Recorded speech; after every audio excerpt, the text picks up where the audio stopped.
Gas stations. They're meant to be a quick stop, but after midnight some gas stations become something else entirely.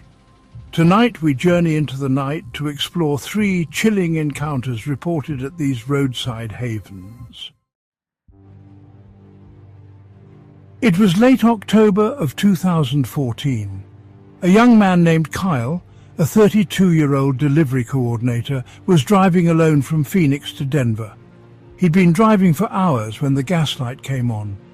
Just off the main road he spotted a lone gas station. It was one of those old ones. No big-name logos, just cracked pavement, buzzing neon signs and a sleepy convenience store. He pulled up, his headlights cutting through the darkness, and stepped out, stretching his legs after the long drive. And that's when he heard it. Thump. It was a dull sound, muffled, coming from the trunk. He froze, his blood turning to ice in his veins. He opened the driver's side door, popped the trunk and walked around to open it. His heart pounded in his chest. Nothing. Just the usual. Backpack, spare tire, jumper cables. Weird. Kyle shook it off, attributing the sound to his imagination. He filled up the tank, the smell of gasoline sharp in the night air, paid inside. The clerk, an older man in his 60s with eyes that seemed to hold the weight of the world, barely looked up from a dog-eared paperback. But as Kyle walked back to his car, thump, thump, louder this time, from the trunk again, and this time it felt angry. Kyle turned to the clerk through the glass door and waved him over. "Hey, man, can you come look at something?" The clerk grunted, his face etched with a lifetime of late nights and strange encounters. He came out, his shadow stretching long and thin in the harsh fluorescent light, and stood next to Kyle as he popped the trunk a second time. Again, nothing. But the clerk leaned in, squinted, and ran a finger along the inside of the trunk lid. There were scratches, long, deep ones, on the inside of the metal, the kind that looked like claw marks. He looked at Kyle, his eyes narrowed, and said, "You didn't do that?" Kyle shook his head, his fear turning into a cold dread. The clerk's face paled. He turned, walked quickly back inside, and returned with something in his hand. "A flash drive. This is from our security cam. You might want to show this to the cops," he muttered, handing it to Kyle. Kyle didn't sleep that night. He drove straight through to Denver, the memory of those thumps echoing in his mind like a drumbeat of fear. 2 days later, he watched the footage on the flash drive. It showed his car, parked outside the station. At 1:43 a.m., a figure appeared on the edge of the frame, thin, slouched, walking with a strange limp. It circled the lot, passed by the dumpster, and vanished behind the pumps. Working the night shift at a gas station is a special kind of quiet. Most people avoid those places after midnight unless they're desperate. But for Nathan, it was just a job. He was 24, taking night shifts at a 24-hour gas station off a rural highway in Indiana, surrounded by nothing but cornfields, gravel roads, and long stretches of darkness. It was usually uneventful. A few truckers, maybe a cop or two grabbing coffee. But one night, something changed.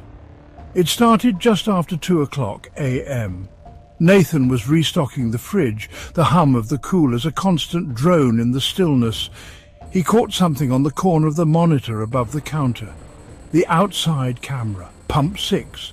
A person just standing there. Not moving, not pumping gas, just standing. At first he figured it was someone who needed help.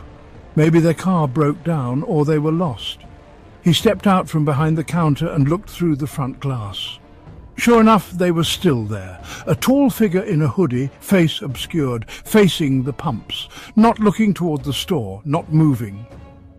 Nathan walked outside. The cool night air a stark contrast to the artificial warmth of the store. He half expected them to ask for change or directions. "Hey!" he called out, his voice echoing in the stillness. No response. Just silence. Not even the sound of bugs or wind. Nathan stopped about 10 feet away, his gut twisting into knots. The air felt wrong, heavy, oppressive. The figure didn't turn around, didn't flinch, didn't acknowledge his presence in any way. Nathan backed up, went inside and locked the door, a primal fear gripping him. He watched the monitor. For the next hour, the figure didn't move a muscle, not one. Then, at exactly 3:14 a.m., there was a knock, not at the front door, not where the figure was. This knock came from the back door, the employee-only entrance, the one that opens to an alley behind the store, the one no customers ever see. Nathan froze, his blood turning to ice. There it was again. Knock, knock, knock. 3 distinct raps echoing in the silence of the store. He grabbed the manager's flashlight, its cold metal reassuring in his trembling hand, and crept to the back hallway. No windows, just that steel door, and a security cam mounted right above it. He looked at the monitor. No one was there. The knocking stopped. He flipped the lock and opened the door an inch. Nothing, no footsteps, no wind, no sign anyone had been there.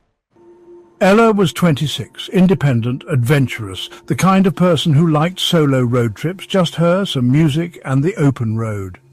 She was driving from Northern California to Washington, winding her way up the Oregon coast. The roads were dark and wet from rain, the forest pressing in close on either side like a hungry beast.